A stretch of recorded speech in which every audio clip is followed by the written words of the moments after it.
انا عايز اساعدك، انا جاي هنا عشان اساعدك. انت بتعيط ليه دلوقتي؟ عليا يا بابا ماما يا ابني ما تعيطش يا حبيبي. خد عسليه، اجيب لك عسليه يا حبيبي دلوقتي. لا حول ولا قوه الا بالله. شوفوا يا جماعه الاهالي بتعمل في العيال. يا حول ولا قوه الا بالله. يا ابني ما تعيطش. ليكوا يا جماعه اللي يعرف يساعده يساعده يا غلبان. انا يعني مش عارف اعمل له ايه، معيش فلوس اديله والله. يا حبيبي ما تعيطش. يا حول ولا قوه الا بالله. معلش يا ابني معلش يا نهار اسود. الواد مقهور يا جماعه، الولد مقهور. لا حول ولا قوه الا بالله. اعمل معاك ايه والله يا ابني؟ وري الناس وشك يا حبيبي، وريهم وشك يا بابا. الواد مقهور يا جماعه والله مقهور. اعوذ بالله لا حول ولا قوه الا بالله.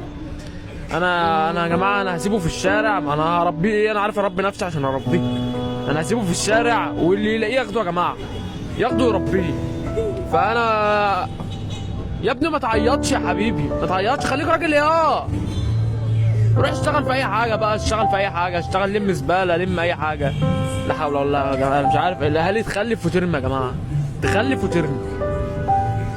الولد مقهور يا جماعه. بص حتى وشه مش عايز يظهر، ودانه اللي باينه اهي.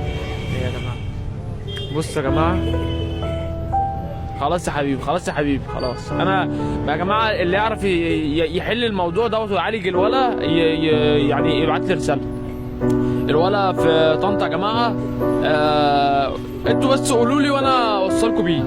يلا سلام سلام سلام. انا ما تخافوش انا يا جماعه، انا هحل له الموضوع. هشوفه يركن مثلا في اي حته، اجيب له بطانيه ينام عليها بتاع اي حاجه يا جماعه.